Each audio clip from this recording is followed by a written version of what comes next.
Homane Pe Me Hung. Oh, you guys are good. I promised them I wouldn't embarrass them too much in public, but I want to say thanks to Sandy and Mike in the back. Yeah, hi Sandy, hi Mike, you guys are doing great. The Don Fortner is actually having some time off today. He earned it. That's all I can say. He's worked like every Sunday for 3 years, you know, doing the Dharma talk webcast and so on. So it's just such a blessing to know that he's got a day off. It's like, thanks, Don. Enjoy. Yeah. I also want to welcome everyone here. Thank you so much for taking time out of your day. It's great. I'm seeing all kinds of people. It's like, hi, you know. And I just really, really appreciate you taking time out to spend some time with us today. You could have been anywhere, but you picked here, and we appreciate that. Before I go much further, I want to make a small presentation because we had, this is not part of the Dharma talk, but you know, every now and then as a minister, I get to do fun things. And so Buddhist ministers are not unlike other kinds of ministers that you will have met or heard of. We do things that are like other ministers do, you know, so many of you will know that this building came about through the generosity of an enormous number of people who donated, you know, lots and lots of dollars over like a 6 to 8 year period so that we could have the building that we have today. After the fire destroyed our previous building in 2016, after the fire destroyed our building, we got some insurance money and then we added that to fundraising. And in 2020, after the fire happened in 2016 and 2020, we started building this new structure. Our founding teacher, Khenpo Karthar Rinpoche, a month after the fire said, he gave us a donation of his own money to start us off. And then he said, oh, by the way, I want you to make the next building bigger than the previous one. How many people here were in the previous building? It's bigger, isn't it? In fact, it's twice the size. The previous building was 5,000 square feet on 2 floors, 2 bathrooms. Remember that, guys? Everybody's lining up, right? And so this one is 10,000 square feet, and we have like 4+ bathrooms. Yeah. The architect thought we were being a little excessive, but I think it's just fine, and I think you'll all agree. In any case, there's a lot that goes into creating a building like this. Once the building itself was finished, we were able to start programming in this place, and it's been wonderful to be able to host meditations and lamas and have our weekly Sunday programs for anybody who wants to come and sit and be in community here. So we're just incredibly grateful for all of that. But we did not have a shrine, but now we do. And that's what I wanted to mention to you today, is that this was a completely separate project because we, as you know, we had a set of cabinets from Lowe's. Thank you, Lowe's. You know, they didn't give them to us, but you know, they provided them for us. And then we were able to, at the beginning of this year, contract. We had raised some money, and we were able to get a contract with Hatcher Productions to create the cabinetry that you see in front of you today. And the statuary, the large Vajradhara statue behind me, the Chenrezig and the Tara statues, were provided by our founder, Khenpo Karthar Rinpoche, who ordered them from Nepal before he died in 2019. And he filled the additional 6 lineage master statues on either side of Vajradhara. And so he filled them personally. The other ones we filled in April of this year with the help from Lama Tashi and the lamas from KTD Monastery and then the KTZL Monastery in Toronto. So now the room feels really nice because we have all of these blessed and consecrated statues. But now we have to go the next step to finish all of the shrine. We have some more work to do on the shrine. A few more pieces are going to be added. Plus we have the spire, the Sertok spire that's going to go on top of the building at the conclusion. of the project. We finally found an engineer who said, oh yeah, I think I can put that up there, which is great. And so now we had to do more fundraising. And so this is why I'm making this little talk, because I want to give a gift to Michael DeBonis, our secretary, who also was the head of our fundraising efforts for the last few years. He was responsible for the Good Karma Bluegrass Jams. We did several of those at Rambling House. And we also did, and he also did the Fulfilling Rinpoche's Vision. And how much did we raise, Michael? Over $95,000. So thank you very much, Michael. And we have this. Oh yeah, I forgot I have to take this with me. So so this is a treasure vase, and so since you've given us much treasure, and we treasure you, we'd like for you to have this for your shrine, and you can have this, and you have our thanks also. So thank you so much, Michael, for helping us raise the funds.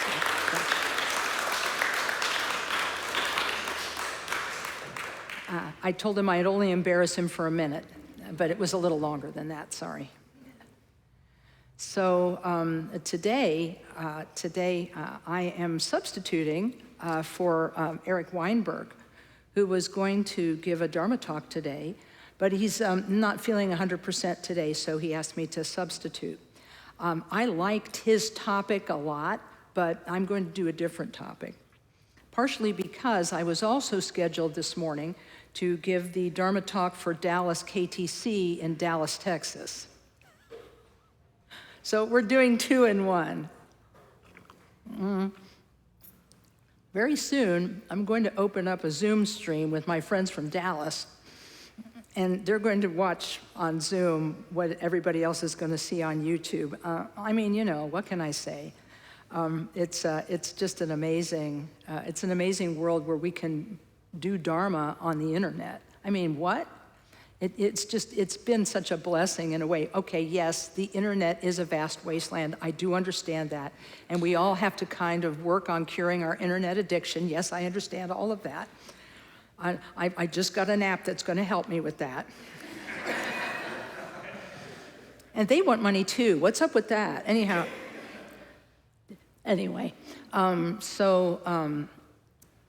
but through the internet, and we've been able to help each other, to bring Dharma all over the world, really. We've had people watch our Dharma talks from Switzerland, in Australia, New Zealand, England, it's really, and South America.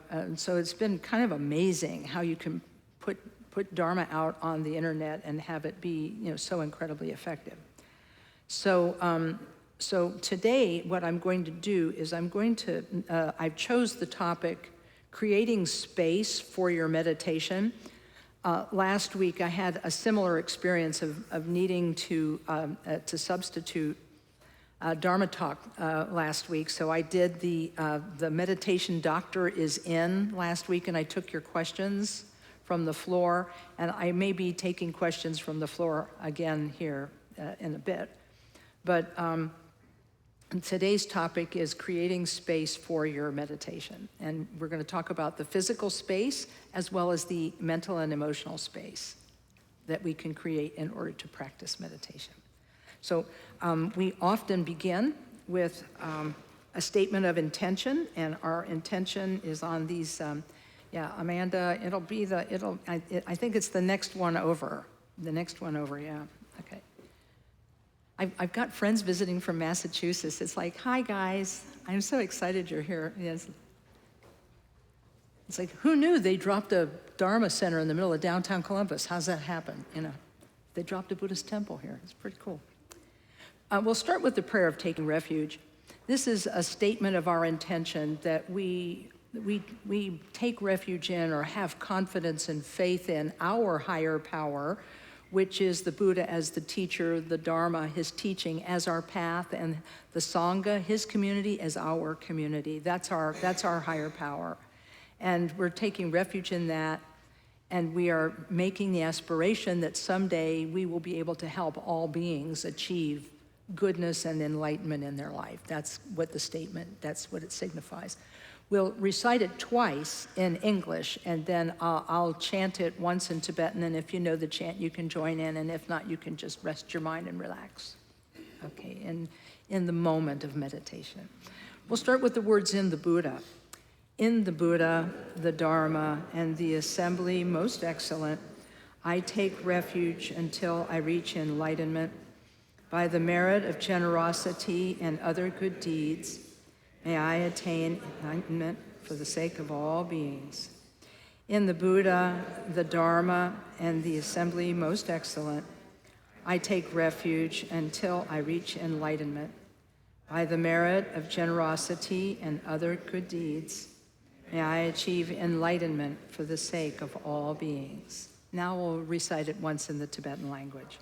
O Sanjay Chudan Soji Chodnamla Jang Chu Pardu Dani Kyap Suchi Daji Jin Soji Pe Sunam Ki Drola Penchir Sanjay Trupar Sho. Okay, thank you. And then I'll say a short prayer of my own, and then we'll begin. O Palden Sawe Lama Rinpoche, Dagi Chiwar Pede Ten Shala. Kadrin Jembo Gone Je Sunte Kusum Tuking Udrup Sal Du So. Okay, thanks everyone. Oh yeah. Oh, hi. Have we met? Yeah, thank you. You're really, really kind. Thank you so much. It's so wonderful to see you. Thank you. Be safe, and let's stay in touch. Okay, thank you. That's lovely. The white scarf is a Tibetan tradition. It has the same significance as the Hawaiian flower garland, you know, the lei. You know, it's hello, goodbye, good luck. It's all of the above. Anyway, okay, so in any case, I'd like to start by checking in and seeing how things are going with everybody, because the topic today is creating space for your meditation. So I'm going to do a little bit of, little investigation here and see if you guys can help me out. Little audience participation. How many people are at least trying to meditate from time to time? Oh man, you guys are awesome. Because that's kind of what we're all doing. We're all trying to meditate from time to time, you know? And how many people wish they could do more? I know, me too. It's like a problem, right? Okay, so that's kind of my topic today. We all want to meditate, and we like it when we're able to do it, but we want to do more, but we just can't seem to find the time or space to do it. And so I'm here with you guys. I'm here for you. We're going to strategize together. This is what we're going to do for the next 15, 20 minutes is strategize together methods of making time for our meditation internally and externally, creating a space internally and creating a space externally. Let's start with the externals. Does anybody here have a meditation area in their house? Ooh, okay. Let's see. What's your meditation area look like? What's it? It's a spare room that we've converted. A spare room converted? Do you have like a cushion? What else? Yeah, I have a cushion and a mat. Yeah. Mm-hmm. And then I have a space where I light incense. I have some books. Oh yeah. I have a few statues as well. Mm-hmm. You know, statues, books, a place for incense. This is great, you know, because that's kind of like a good space to be in. And so that's one style. Let's see if I can find another style. Anybody else have a, yes, where's yours? Uh-oh, she's smiling. This means it's going to be good, yeah. No, this is going to be very silly. Okay, go for it. I meditate at the base of my stairs. Mm-hmm. Space in the house. I, base, uh-huh. Oh, at the base of your stairs. I thought it was basement stairs. I'm going to say, okay, that's a new one. With a pillow from the couch. Oh, that's pretty awesome.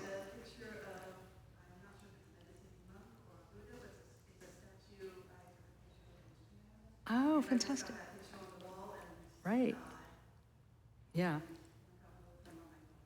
Right. Yeah. So she's explaining that she has a picture on the wall that's, and then also you just recently obtained a Buddha statue, right? And then you have another statue that's of a meditating monastic, right? That's lovely. Oh, it's just a picture? Okay, right, I got it. So those are two styles. And what really, it's like, thank you, Buddha, because I needed those two styles, so thank you. Because everybody, all the rest of us are probably one of these two or something in between, right? We either are fortunate enough to have a separate room for it. How many people have their meditation in their room in their closet? Me too.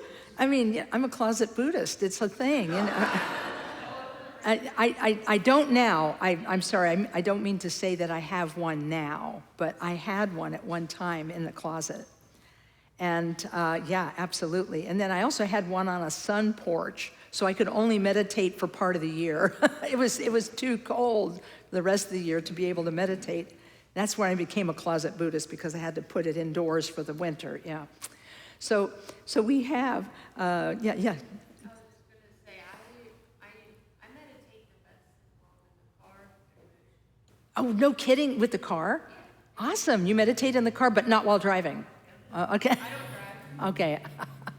But you know what? You won't be the first person who has said that to me, that being in a car can be the vibration from the road and the vehicle. It's very soothing for many people. And some people find they fall asleep if they try to meditate in the car while it's moving, but that's okay as long as you're not driving. You know, my teacher said the one place he didn't want anybody to meditate is while they were driving. He said, no meditation while you're driving. That is just not allowed. So I appreciate that. So this gives you an idea of the two types of places.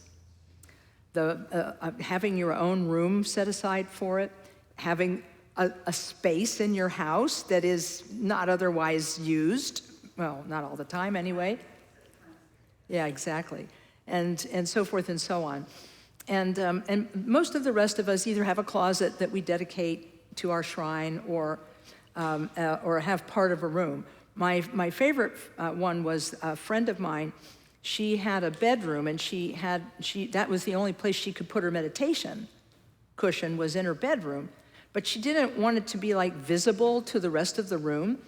So she picked she had a couple of windows in her room. So by one of the windows, she put one of those soji screens, those Japanese screens.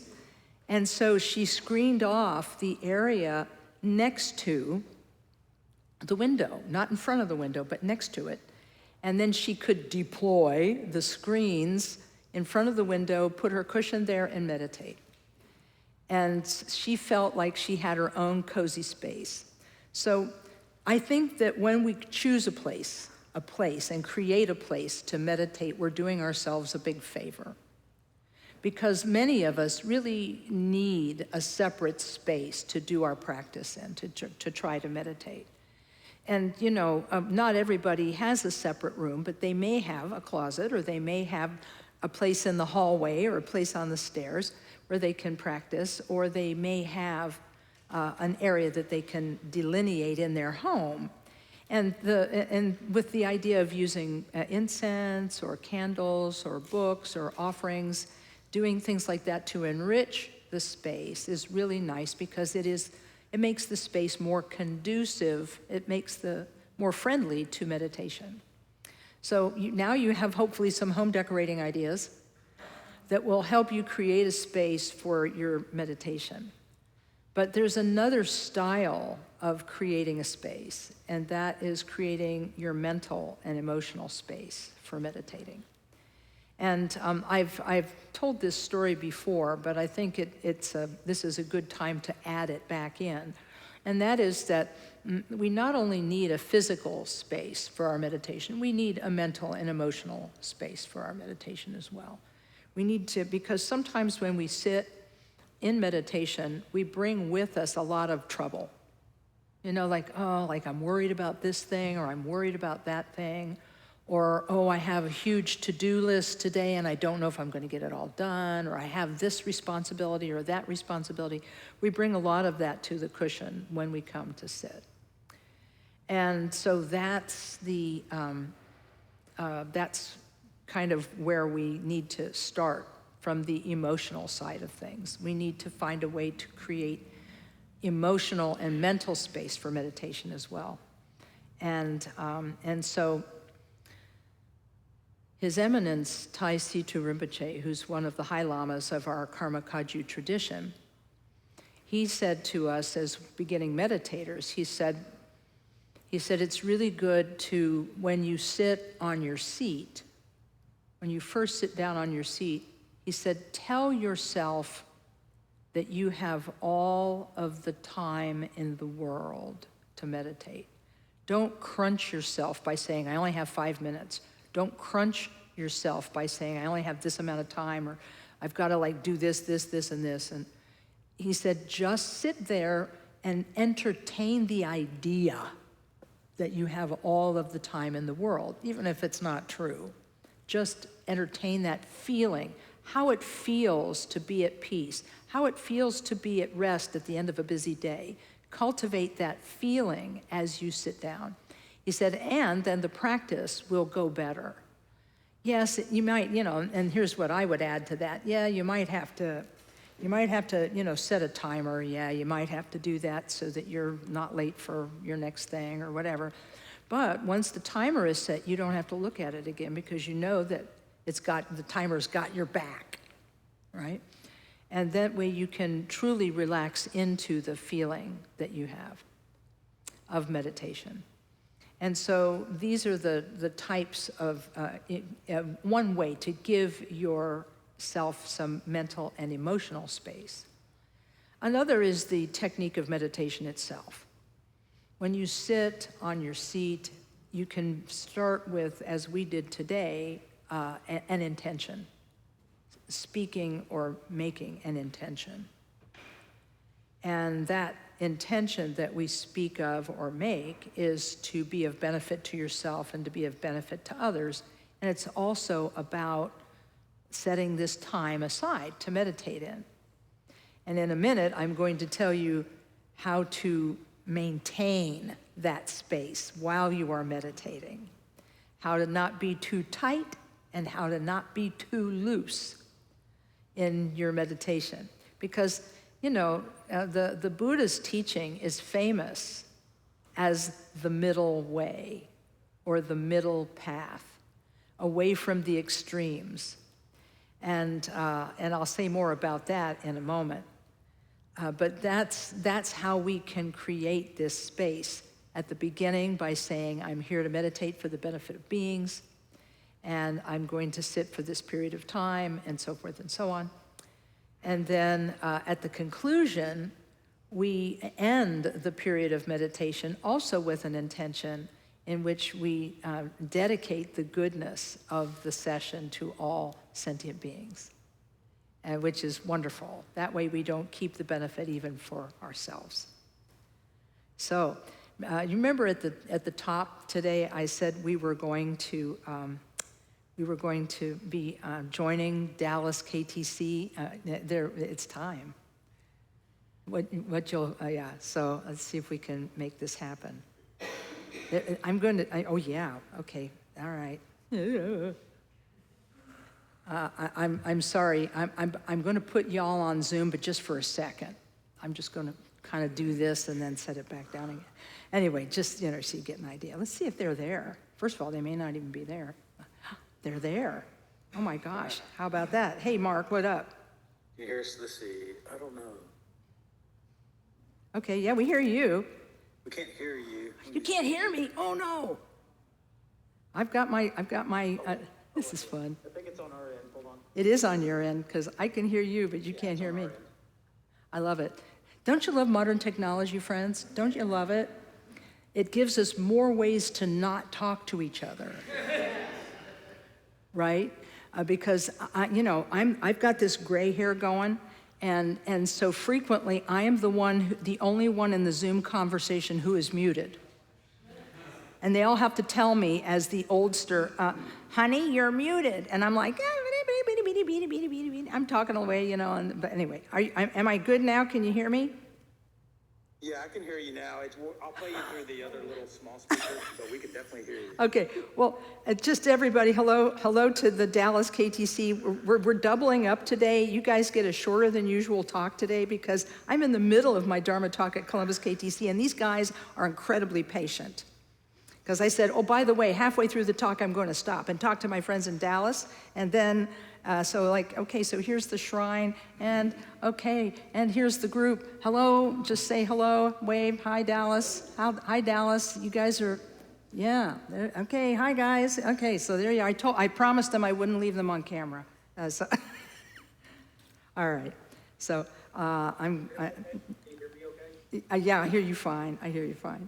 Yeah, so first of all, thank you so much. I know you're doubled. It's amazing. I don't know how you're doing it. It's a cool party trick you're doing, so we really appreciate it. He's saying it's a cool party trick. Yeah, it is. I mean, what else are you going to do? My guy is off sick today, who was giving the Dharma talk, and I didn't want to these guys are so patient in Texas. I've put them off 2 times because of things happening, and I just said, today we're just going to do the thing. So here we are doing the thing. Now, the guys here are not going to mind, but I'm going to give a quick recap. The topic, again, is making space, creating space for your meditation. And the first thing we did was we found out we have some closet Buddhists here, in that they said that their shrine is actually in their closet. And then we also found a person here who has their shrine in a separate room. Wow, right? And then another person who meditates at the base of their stairs on a cushion borrowed from the sofa. So we use those 2 examples as a way of talking about how people create space for meditation. And you do this physically and mentally and emotionally. So physically, you can create your space even in the corner of a room. Khenpo Karthar Rinpoche, the founder of our center, said it's really good to have a place. He actually said that doing things in the hallway, and not a traffic area, not the best, but you can make it aspirational. I know. You can make it aspirational.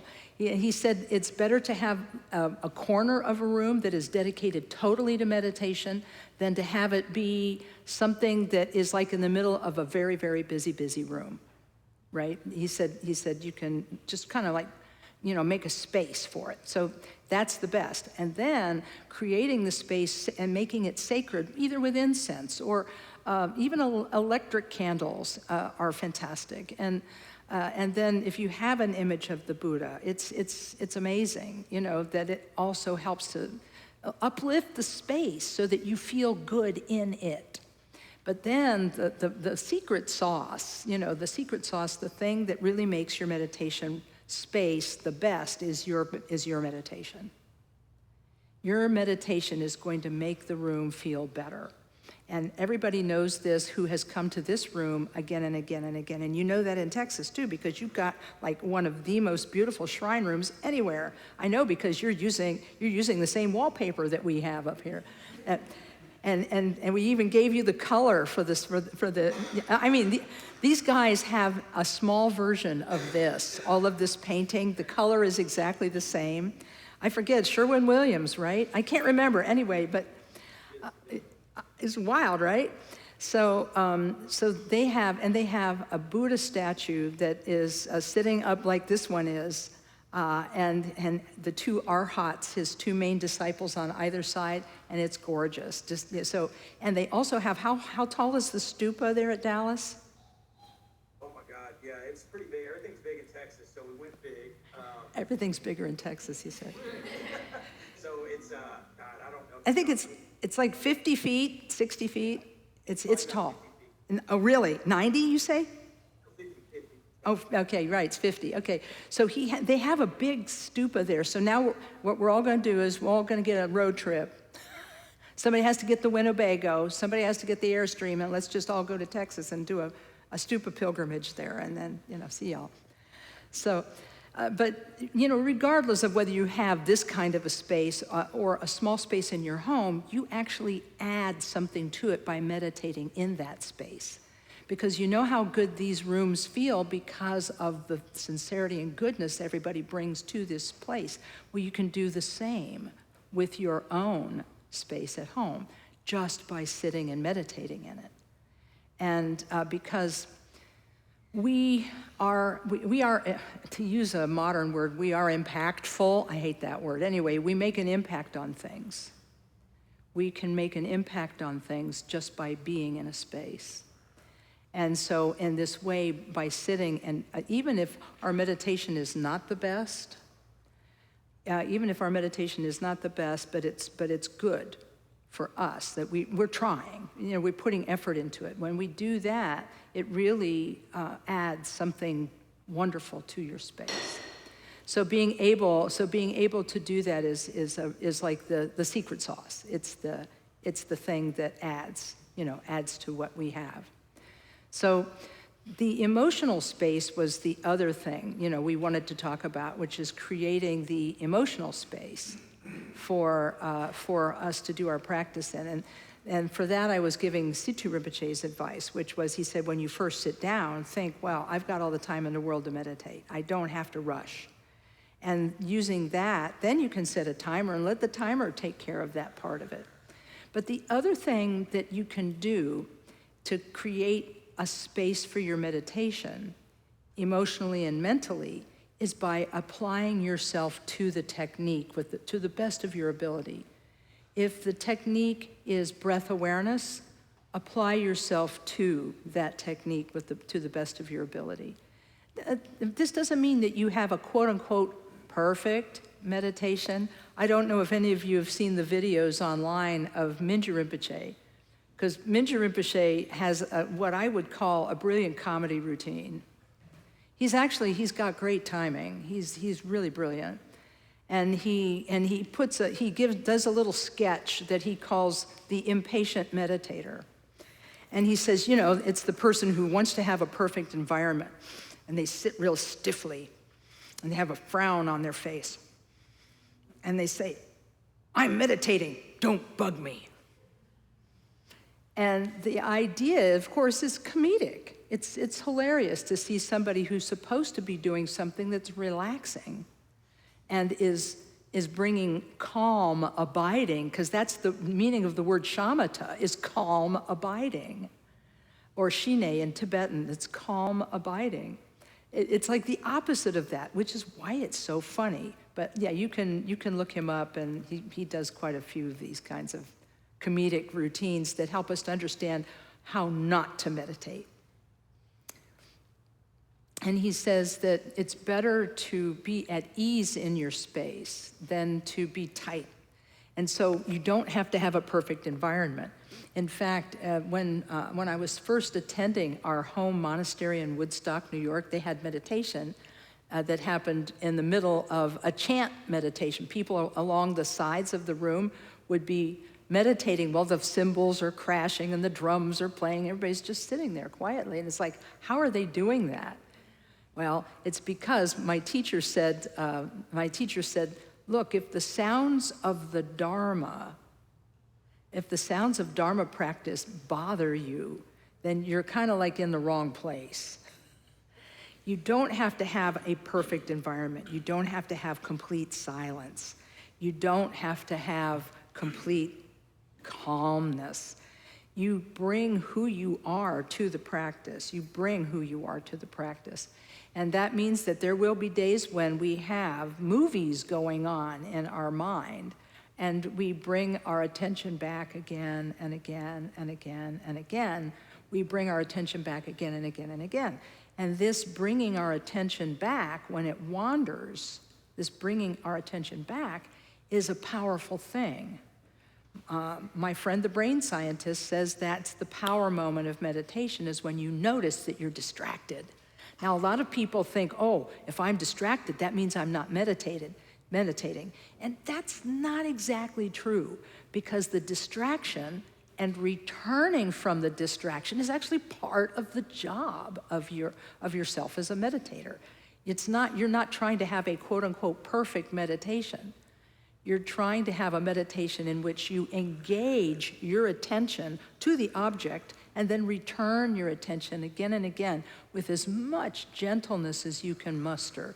That gentleness that you bring, that you use when you bring your attention back, that's more secret sauce. Because developing compassion for ourselves and not holding ourselves too tight, that's the middle way. That's the middle way. You'll get a kick out of this. Khenpo Karthar Rinpoche was always good at balancing people out when they were too tight or too loose. And he used to spend a lot of time on that. You know, if somebody was being too tight, he would encourage them to loosen up a little bit. Or if they were being too tight with discipline, he'd ask them to loosen up a little bit, because he said, we can invest anything with our ego fixation. Remember ego fixation? That's our friend. From the Four Noble Truths, where the Buddha said, you know, one of the causes of suffering is clinging and fixation. And we can cling and fixate on anything, right? On people, things, ideas, you know, I mean, just listen to talking heads online, they just, you know, they're arguing about things. And so we can fixate on everything, but the thing we fix on most is ourself. We're sort of like the main character in our own little drama, right? It's happening every day, all day, 24/7. It never stops broadcasting, you know? And so if we can let go of that, even for a moment, we're doing ourselves a favor.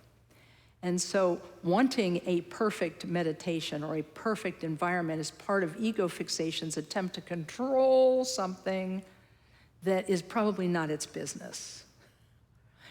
Okay, so it's like, yeah, I understand. So it's like, and this is kind of how it is. This is kind of how it is. We have this going on all the time. And this is how we slowly bring our attention back over and over again. It's like we take charge of our attention in this way. And that gentleness and that return, gentle return again and again and again, it also invests our space. It invests our space with gentleness. It invests our space with goodness and understanding. And again, this balancing. Khenpo Rinpoche, he was very, very good at balancing people out. If people were getting to be too much in one direction, he would move them in the other direction. He had a student who was a very strict vegetarian. And as you know, when the Tibetans first came to the United States, they were still maintaining a lot of their meat-eating habits from living in a cold, high country. And so they would find themselves frequently judged by very tight vegetarians who were investing themselves with superiority because they were vegetarian and the Tibetans were not. And so one time when he was giving a talk, he said, now I know that vegetarians can feel a little superior. He said, I know this happens. And we're human after all, and these things happen. He said, but did you know how many animals are killed in the growing of crops? He said, every time they flood the rice fields, millions of creatures die. And even boiling water on the stove to cook your food, it kills things. And he said, so really, he said, we all have to recognize that all forms of eating involve death. I loved that. Not because I wanted to get like a thrill, you know, where he's like, you know, criticizing somebody for being too tight, you know, but he was like that. He tried to be gentle but definite. Gentle but definite. You know, it's like, yeah, you know, we need you to know that you have to be conscious of everything that died so you could eat, you know? And that was wonderful. That was wonderful, the way he did that. So we all had, we didn't feel bad about ourselves exactly, but that we would feel better about ourselves because we knew that He was trying his best to teach us non-judgment about ourselves. And that's yet another thing that will help us with our creating space for our meditation is non-judgment. So many people come to me because I've been teaching meditation for so long, and they say things to me like, oh, my meditation is so bad because this, and this. You know, I'm just not getting this meditation thing. I keep getting distracted. But you know, like, I just can't get this meditation thing. And my gift to them, I feel like my gift to them is saying, no, distraction is part of it. You just have to get used to distraction being part of it and having it be fine, that it's not perfect. And then be patient and kind and loving with yourself and bring that to your meditation, that kindness and that loving, and bring that to it. And know that distraction is part of the process. And so in this way, we can bring goodness and give ourselves some emotional and mental space by not judging it. And those of you who know the story that I tell frequently about my buddy Jim, who used to meditate with the forest monks. There are some forest monks that live in West Virginia, Theravadins. These guys are, we might call them gonzo meditators. They are really strong. They're really into it. They meditate in the forest with the critters and the bugs and everything. They meditate there. And he went and meditated with them. And he was talking to one of the monks, one of the forest monks, about this. And he was talking this way about his meditation. Oh, I'm so distracted, or this, that, and the other thing. And the monk said to him, you Westerners, all you do is judge, judge, judge. You judge your meditation. He said, a good meditation is one you actually did. So even if sometimes we sit and struggle a bit with our meditation, doing it is good. And Khenpo Rinpoche's rule of thumb for meditators was when you first sit down to meditate, everything is great. And then you have trouble the longer you sit. He said you need to sit more than once in a day for that short period of time. Don't sit there until you become totally frustrated. He said the other style of meditator is the person who, when they first sit down, their mind is really wild and it won't calm down. But the longer they sit, the better it gets. He said, now those people need to be patient and wait until they get to that place where it's quiet. He said, don't give in to your frustration, which I think is like a lesson for all of us. So those are some pieces of advice about how to create space for your meditation. I want to have time for your questions, but let me wrap up by saying you create physical space by creating a space for your meditation. Try to have that. Create a space in your day. Look at your day and see where you can carve out a few extra minutes. Maybe it'll be right after you get home from work. Take a few minutes, even if it's not the perfect time to meditate. If it's time you have, if maybe somebody else at your house is making the dinner, or maybe you've got a minute after you take a hot shower, or maybe you got a minute after you take a run. Just just carve 5 or 10 minutes out from your day to make sure you get a little bit of meditation every day. What I tell people is create a daily minimum, like 21 breaths. I'm going to sit there and watch my breath. 1, 2, for 21. Just sit make that your minimum, that you'll try to do it every day, like that. And that way you can always feel like it's not a streak you won't be able to keep up. Because you can do 21 breaths sitting on the bus or waiting in line or doing something else. You can do it like that. So create a space physically, create a space mentally and emotionally by sitting and giving yourself all the time in the world, starting with a mind of relaxation, working with the technique with gentleness, and invest your space with that gentleness and goodness. And then that space will be there for you. And every time you see it, even if you can't meditate on a given day, a technique I like to use is one I got from Barter Toku Rinpoche. He said, look at your cushion and say, I want to be with you. He didn't say it like that. He was very eloquent. I paraphrased him liberally. So now that is the talk for today, but I'm going to actually start by giving the folks in Dallas the first choice of a question. Does anybody in Dallas have a question based on any of this? And then... We're just listening, but for me, it's not really a question, but I guess it is a question or a comment. So as far as meditation, is that setting the how should I say it, the foundation for when we do other practices, that there's going to be obstacles, we have to persevere. Does that make sense? Oh, yeah, okay, so the questioner in Dallas, it's like, hi, Mark.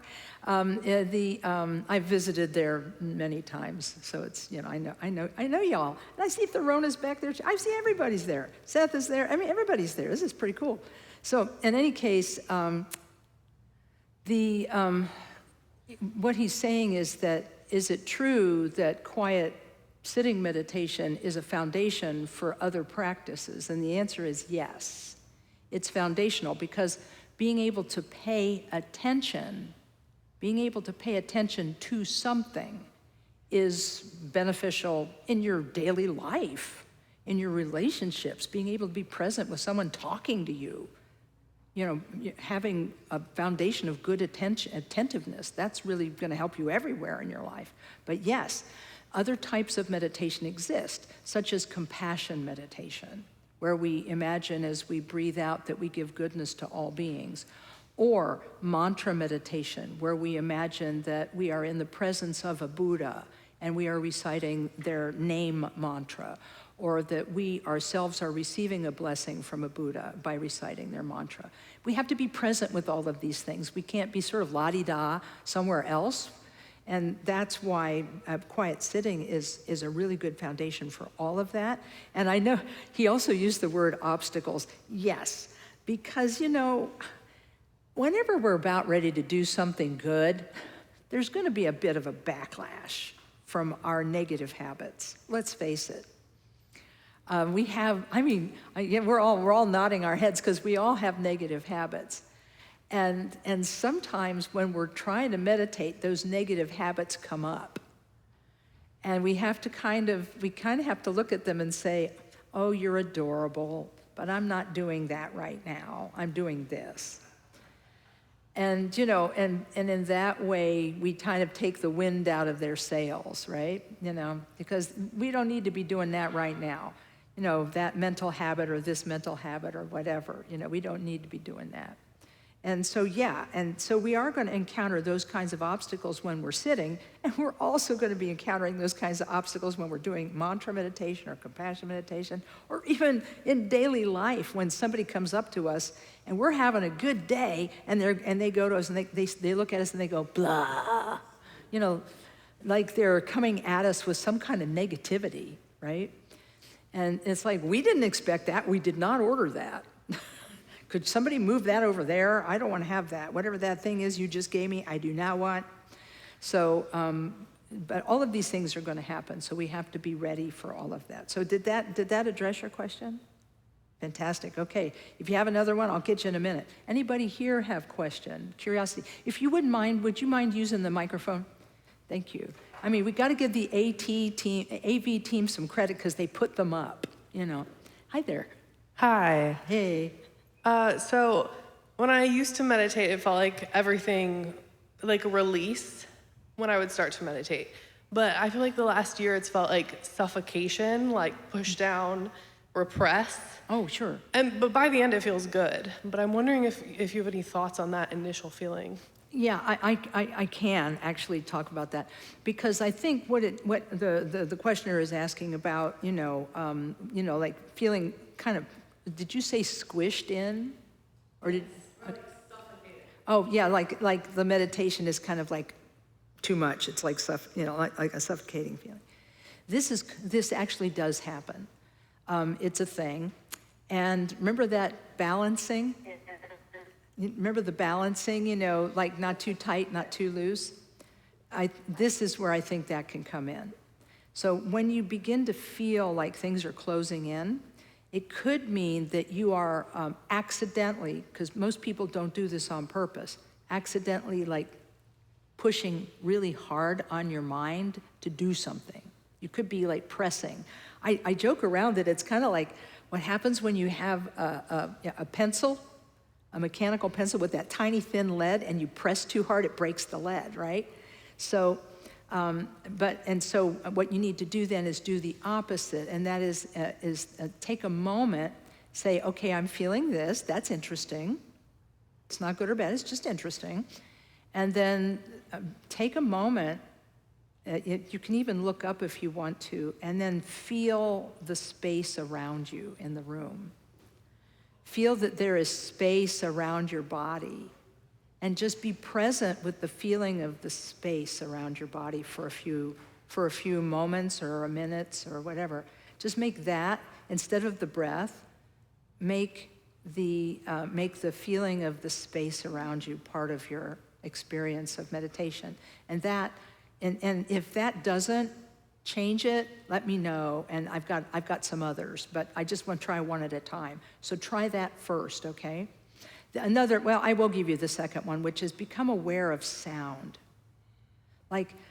During air conditioning or heating season, frequently there will be a small motor going on with the air conditioner or the heating, and you can just become aware of sound. And again, that takes you out of this closed-in feeling. Try that and see. Okay, yeah. Dallas, did you have another question? Nope. Okay. Listening. Okay. Okay. Then you're next. Mine's not really a question. It's kind of just a Comment is fine. That I'm sure you can add to and make sound a lot better than I can. But breakthrough I kind of recently had within the last few months with my meditation and different practices has been realizing that not everything has to be perfect, kind of how you talked about with Right. kind of being too tight and too attached to perfection during your meditation. Cool. And realizing that I would be like, I want to meditate at this time of the day in my routine, and then do this next, and this, and this. And then unfortunately, life's not quite like that, that things come up, and maybe I didn't meditate in the morning. If I didn't meditate in the morning, then it's not even worth it at night, because then I'll be tired and this and that. Realizing that these are all constructs in my mind. These are all kind of stories I'm telling myself about how things need to be. And like I said, the last few months, I've kind of really been able to notice when I'm doing that and releasing myself from it. And I've been able to kind of carry it into my practice, as in, if my mind's kind of going in different directions, just being with the thoughts, understanding that they are just thoughts, and then bringing myself to it, not being frustrated or trying to fix it with positive thoughts or things like that. So I just kind of wanted to share that, because I don't know if there's other people who are very routine-based and need things to be a certain type of way. Just realizing that those are also constructs and stories in our minds that don't necessarily have to be perfect. So I can't thank you enough for sharing that story, because it just makes me so happy to hear, because one of the words for meditation in Tibetan is gom. It's spelled, in English alphabet, it's spelled like G-O-M, gom. And it means familiarity, becoming familiar with, and becoming almost like becoming friends with. We're becoming friends with ourselves to the extent that we begin to see our patterns.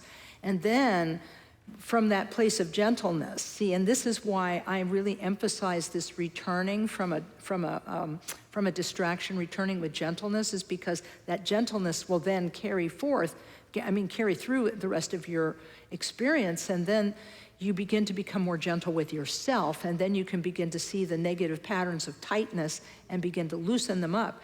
And I do agree that the idea that, I loved the way you described this, where you meditate in the morning but you project that there's no way you could meditate at night, that's a projection. Yep. And so then you now can meditate, hopefully, any time of the day. It doesn't have to be a perfect setting. And this is going to be helpful so much in every area of your life, because we are all a little bit like this.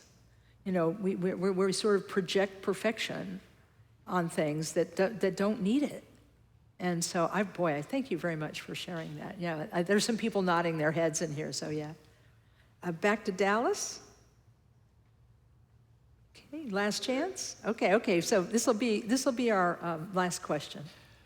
Good morning, Lama Kathy. Hey, good morning. Thank you for this wonderful Dharma talk and lecture. Gosh, how many set this up? Well, first, thank you for reminding me that meditation is not supposed to make me more neurotic. It's not supposed to Because, turn the volume this up guy on right here neurosis. can Yeah, make okay. anything, take anything. Anyways, first, how do the Tibetan monasteries manage cats?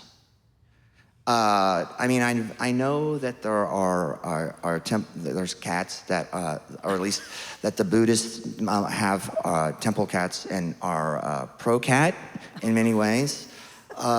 My cats figured out how to open the door to the closet that I tried to keep a shrine. I see. So I really also appreciate the distractions because, on one hand, I feel like they're a little mindful, Tong Lin, because they curl up and they can inspire, Yeah. calm abiding, and at the same time they can be, I guess wonderful distractions. And I can't imagine that the Tibetan monks don't have to have some strategy for that. I really appreciate this question from so many points of view. I mean, who doesn't love a cat question? Let's face it, there is no person who doesn't love a cat question. I sometimes think they're little bodhisattvas. Some people do think their cats are bodhisattvas, but the jury is out as far as I'm concerned. Okay. Because we don't, bodhisattvas in many ways are hidden, and so we can't really judge whether our cat is a bodhisattva or just really good at pretending to be one. And, because cats tend to be, this is just folklore. Okay. Okay, this is just folklore, okay? Cultural folklore, okay? I'm just prefacing it by saying it's cultural folklore. Some of the Tibetans that I've met, they feel that, dogs, everybody loves a dog question too. So the dogs are actually on their way up in terms of reincarnations, that they're going to be human really soon. They're going to make it out of the animal. They're going to make it out of the animal realm. And on the other hand, they do think that cats are on their way down. So I'm really sorry I'm so sorry. I know y'all love cats. I wanted to be reincarnated as a loving house cat. But this is folklore. And as you know, folklore is not necessarily true. Okay. It's folklore. All right. Okay? It's folklore. It's kind of like people in Europe used to think that cats were associated with witches. Okay? People have been dissing cats for a very long time. Except the Egyptians. Okay, yeah, they've been disrespecting cats for an extremely long time. But anyway, I don't really know how they handle it at monasteries, but I do have some familiarity with is how individual practitioners handle their cats, who've talked to me about it. And here's my thinking. My thinking is that your animals are part of your environment. And so, yes, they can be distracting, but it's okay if, here's what Mingyur Rinpoche said. He said, meditation consists of two factors. For something to be meditation, there have to be two factors present. One is view, V-I-E-W, view, and the other is intention.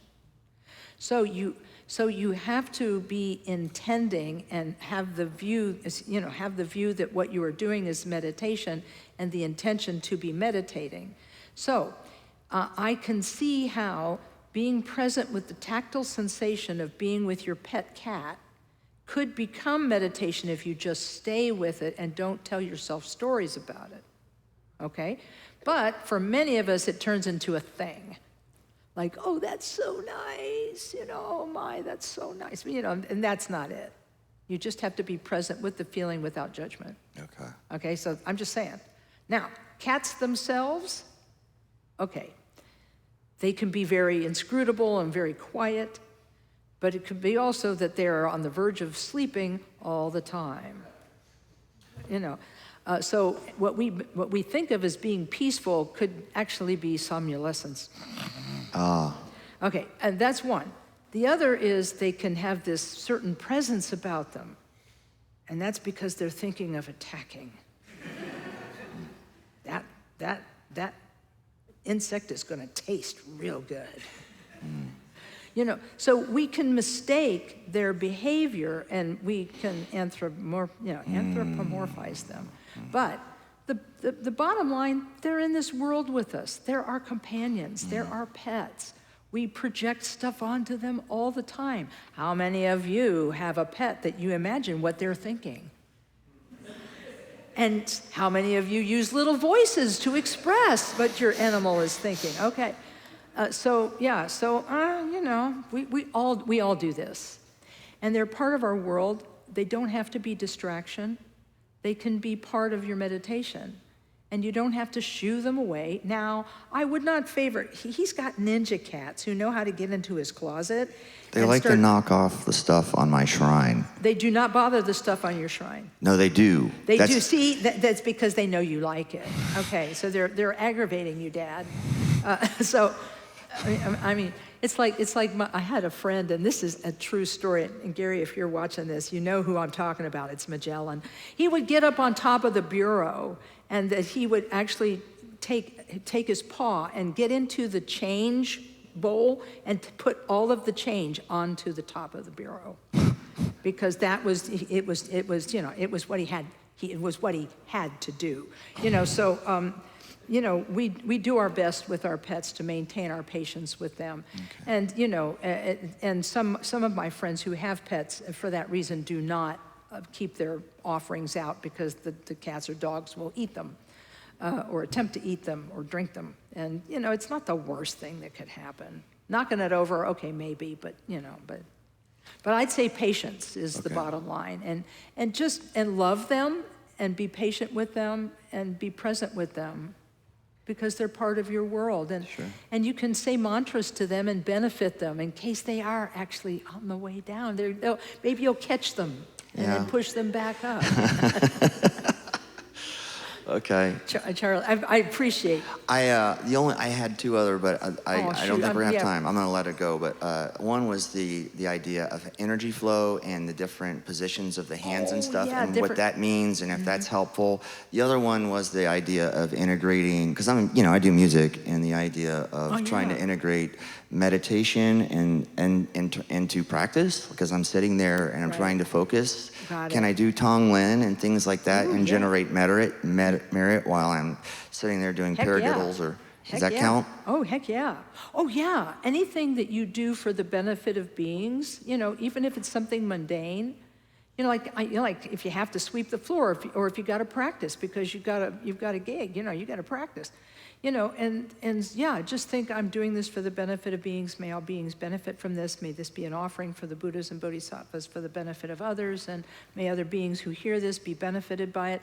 You can put Bodhisattva motivation in everything. Okay. But the energy and stuff like that, we'll do that another time. Okay, thank you. Yeah, I appreciate. And I appreciate the patience of everybody here, friends in Dallas. Hey, you've got time, because your session's supposed to go on for another 25 minutes, but I have to end here because my guys here, they got stuff to do. I see somebody's hand up at the back. Are you waving, or you have something to say? Oh, just okay, yeah. No, he was just waiting. Oh, hey, fantastic! Just a comment that Vajradhara statue behind you is phenomenal. It's amazing. Yeah, the Vajradhara statue. This is actually, we do not even have, there's like 8 barrel lights above it, and they're not on. What you're seeing is natural light on his face. In the afternoon, it's even better. I mean, this thing is alive. I don't even know what to say, but you need to come and see it. So we'll have to do an exchange program, okay? All right. Well, here, we'll dedicate the merit with our usual dedication. We'll gather all the goodness and we'll dedicate it to everybody having good meditation for the benefit of others. So we'll do that. Okay, well, we start with the words, by this merit. By this merit may all attain omniscience. May it defeat the enemy, wrongdoing. From the stormy waves of birth, old age, sickness, and death, from the ocean of samsara, may I free all beings. The courageous Manjushri, who knows everything as it is, Samantabhadra, who also knows in the same way, and all the bodhisattvas that I may follow in their path, I completely dedicate all this virtue.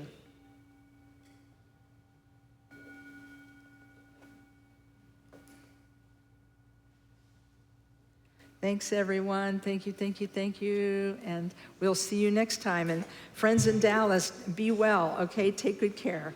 Om Mani Padme Hum. This is my first time. Hey, thanks for coming. Yeah, you're fine. My name's Morgan, and you did a really good job today. Thank you, Morgan. I really appreciate it. It was great having you in the audience today. Yes,